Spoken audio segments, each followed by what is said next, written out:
This is RC Overland Dave on Bigfoot RC, coming up with a trailer for a new adventure with the FTX Bigfoot and Element Night Runner on the hunt for the Mad Trapper of Rat River, a Canadian special, so don't forget to tune in.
In a 48-day manhunt across the harshest terrain in the world, Albert Johnson endured blizzards and temperatures of 40 degrees below zero as he evaded the Canadian mountains at every turn.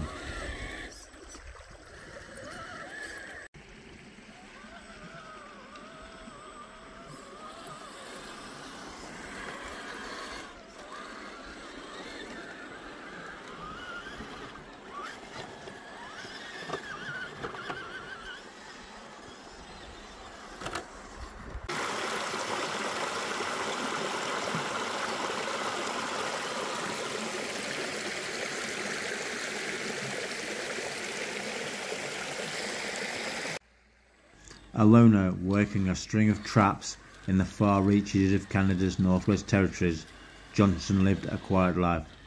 But when he was approached by two Mounties inquiring about allegations against him, his quiet life was unpended. No questions were asked. Johnson discharged the first shot to a hole in the wall of his log cabin. When the Mounties returned with reinforcements, he was gone, and the Arctic Circle War had begun.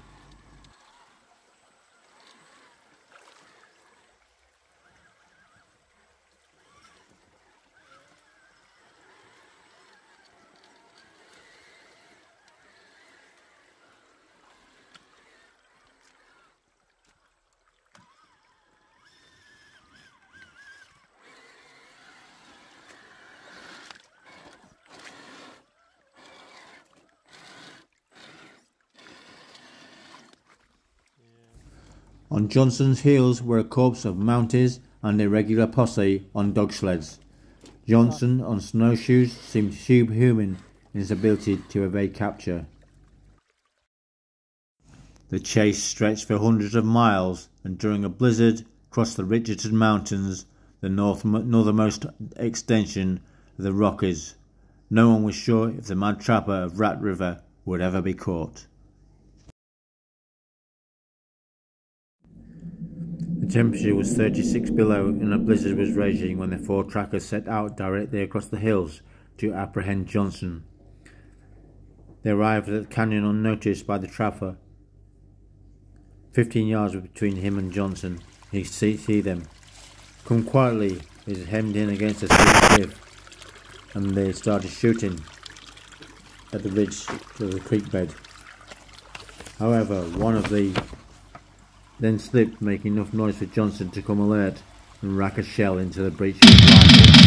He spotted Miller moving his 30-30 Savage barked in the Arctic air. Flinging himself on an overturned tree, Carl Garland, a veteran of the Swedish army, was ready for him and shot at him as he leaped across the fire.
Not doing that.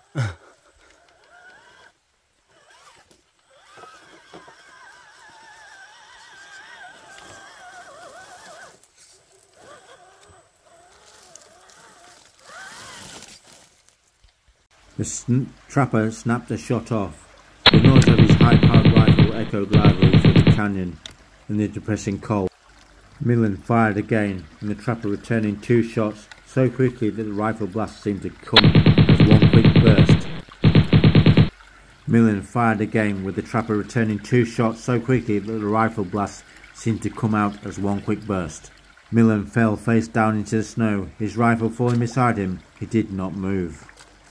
A quick examination showed that Millen had been killed by a shot through the heart.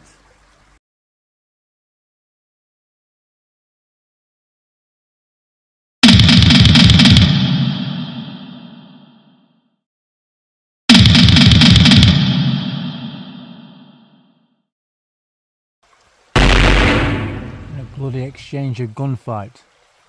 The Mad Trapper attacks the RCMP as they hunt him down.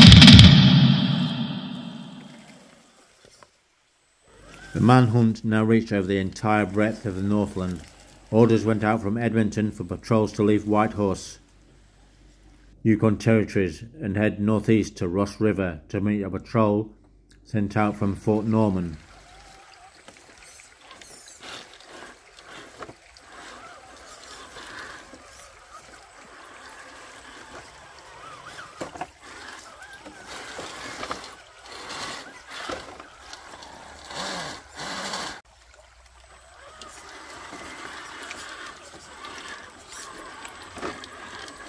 As trackers mushed through Rat Pass with a message from Harry Anthony, said that several Indians had spotted strange snowshoe tracks east of Lapierre House. This was the first break they'd had in over a week.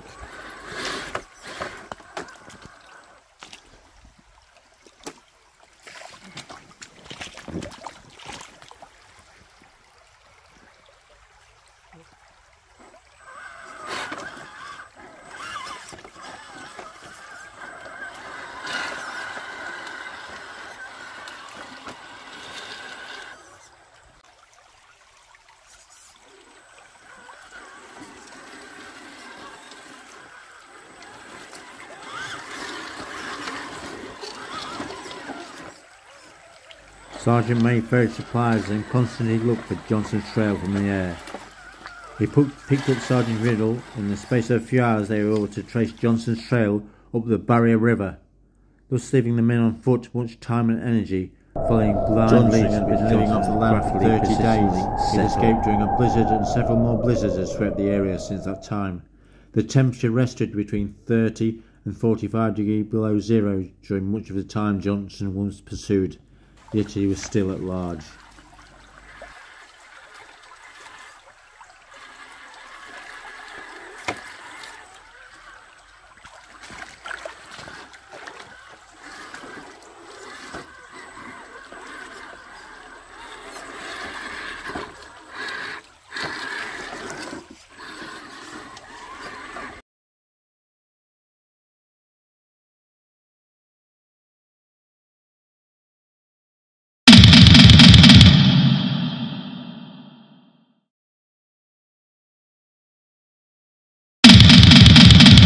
Kept going towards the Arctic Circle.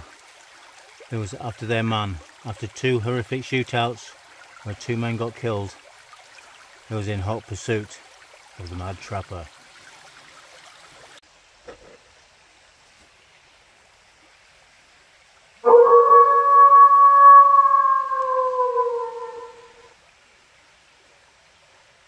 And this is Peel River and the Mounties' pursuit of the Mad Trapper.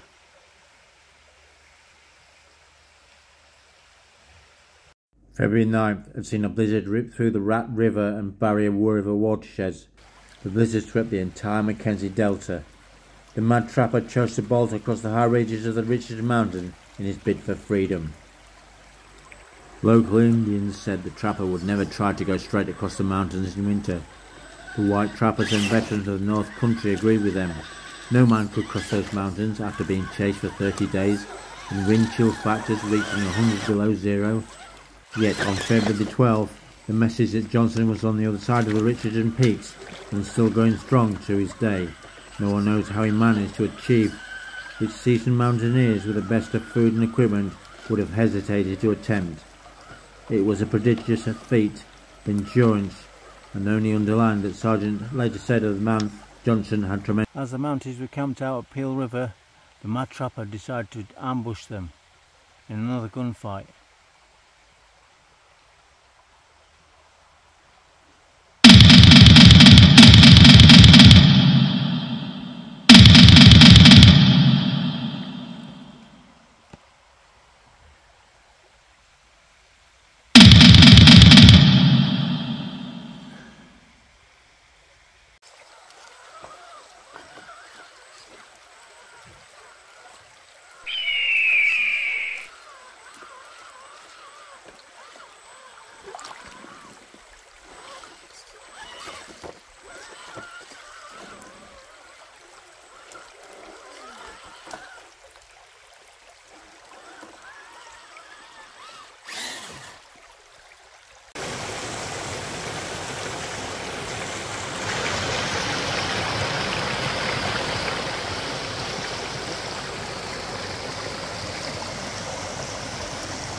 river, shouted twice for Johnson to surrender. In the space of a few minutes, Garland, Jackson, Moses and Ifer had outflanked Johnson and were located on the high bank of the river, with Johnson below and between the two groups. He shot ammunition in Johnson's pocket and it jingled about and jumped about as it damaged his thigh. Another bullet slammed into his shoulder and another into his thigh, but the trapper kept on firing. Inspector Eames shouted for a third time and called Johnson to surrender, but he didn't, as a barker with 33rd Savage in the way of his arm would possibly poured fusillades of lead into the trapper's shallow sanctuary. As the plane flew over the fugitive lair, it seemed as though he was lying in an unnatural position. Springing back, they could see Johnson was lying face down in the snow, grasping his rifle, and he looked like he was dead. The 48-day battle had come to an end, and the Mounties had got their man.